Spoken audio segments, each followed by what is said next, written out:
루트입니다. 오늘은 제가 시리즈로 이어오던 제품에 대해서 설명을 계속 진행해 보려고 해요.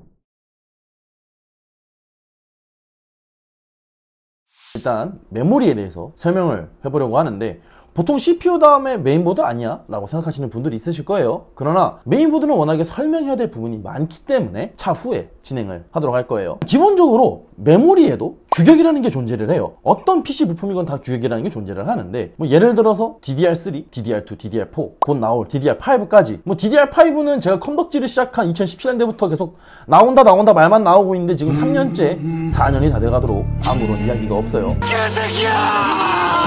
그렇기 때문에 언제 나올지는 정확하게 확답은 못 드리겠고, DDR2, DDR3, DDR4 이 규격 같은 경우에는 솔직히 외관상으로는 큰 차이는 없다라고 보시면 됩니다. 다만 자세히 들여다보면요, 골드핑거 부분에 홈이 파져 있는데 이 부분이 조금씩 차이가 발생을 합니다. 그렇기 때문에 이걸로 어느 정도 넣다 보면은 알 수가 있어요. 이거로 비교를 해야 되는 거고, 그래서 요즘에 가장 흔히 사용하고 있는 DDR4 메모리 제품에 대해서 오늘은 기준을 가지고 설명을 해보려고 합니다. 일단 DDR4의 권장 규격, 권장 성능 이런 것 같은 경우에는 국제 메모리 협회 이름 잘 모르겠는데 JEDEC, 제덱이라고 하겠습니다. 쉽게 제덱이라는 곳에서 공인된 그런 수치 전압을 가지고 공표를 하고 있어요.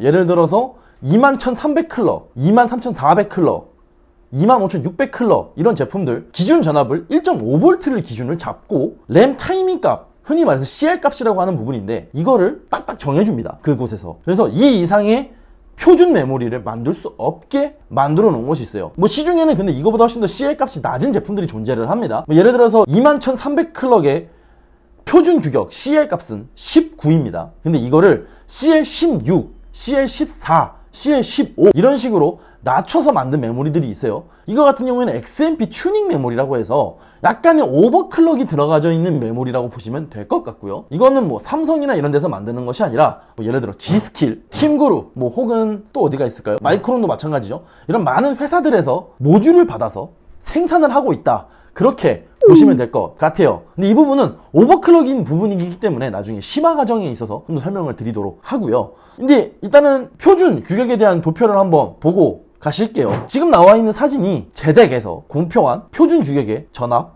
그리고 클럭, CL 값의 정보치입니다. 여기 보시면은 뒤에 있는 CL 값, 앞에 있는 클럭은 당연히 높으면 빠른 건 맞는데, 이거는 일단 당연히 빠르면 좋다라는 거는 기본적으로 여러분들 숙지를 해주시고요. 뒤에 있는 CL 값, 즉 메모리 타이밍 값을 봐야 하는 겁니다. 예를 들어서 21,300, 아까 말씀드렸다시피 CL19고요. 25,600 클럭에 CL22 라고 되어져 있어요. 이게 바로 기본 클럭, 기본 권장 클럭, 기본 모듈 클럭이라고 생각을 해주시면 될 것 같습니다. 근데 저는 솔직히 말씀드려서 요즘에는 25,600 CL22 이게 21,300 CL19 이거보다 성능이 좋다? 엄청나게 뛰어나다? 더 좋다? 솔직히 말씀드리면은 퍼센테이지, 게임이라든지 작업 환경에서의 퍼센테이지는 확실히 더 클럭이 높은 25,600 클럭 CL22 쪽이 좀 더 우세한 거는 맞습니다. 다만 실질적으로 내가 체감을 할 수 있을까에 대한 부분에서는 그렇게 엄청나게 차이는 많지는 않을 거예요.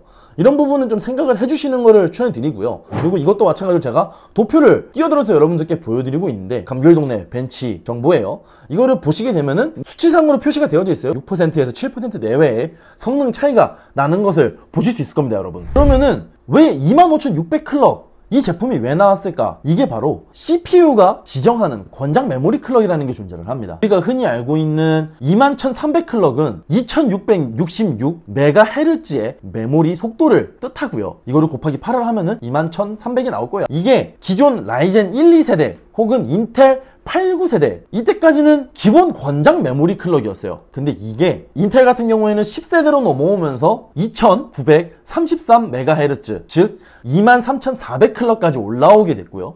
라이젠의 경우 젠2부터는 3200MHz 클럭, 즉 25,600 클럭까지 지원을 하게 되었습니다. 이게 기본적으로 권장하는 클럭이라고 보시면 되고요. 어떤 메인보드를 꽂아 넣으시건 간에 XMP 즉 튜닝 기술을 사용하지 않고 바로 꽂으면은 인식이 된다라고 보시면 될 것 같아요. 그러면은 이 CL 값을 더 낮추거나 하는 거는 여러분들의 자유지만은 이것도 마찬가지로 오버클럭 범주에 들어가기 때문에 당연히 안정화를 봐야 하는 부분이고, 이 수치값을 찾아내는 것은 정말로 어렵기 때문에 이 부분은 따로 설명을 드릴 수 있도록 하겠습니다. 다만 이제 XMP가 뭐냐에 대해서 좀 설명을 드리면은, 인텔에서 권장하는 인텔 메인보드에서만 지원을 하는 메모리 오버클럭이라고 보시면 될 것 같고요. 스킬이라든지 킴그룹 혹은 SN코어 이런 곳에서 만들어진 튜닝 메모리, 튜닝 오버클럭 메모리들을 XMP 프로파일이라는 곳에 저장을 해서 그 메모리를 메인보드에 꽂아 넣었을 때 XMP를 사용하면은 바로 그 클럭과 그 CL 값으로 작동을 한다 라고만 설명을 드리도록 하겠습니다. 즉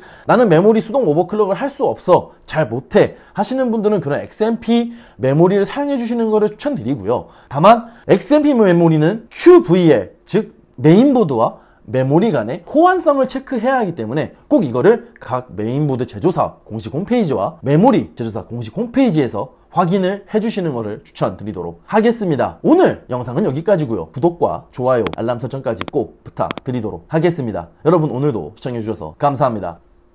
아디오스.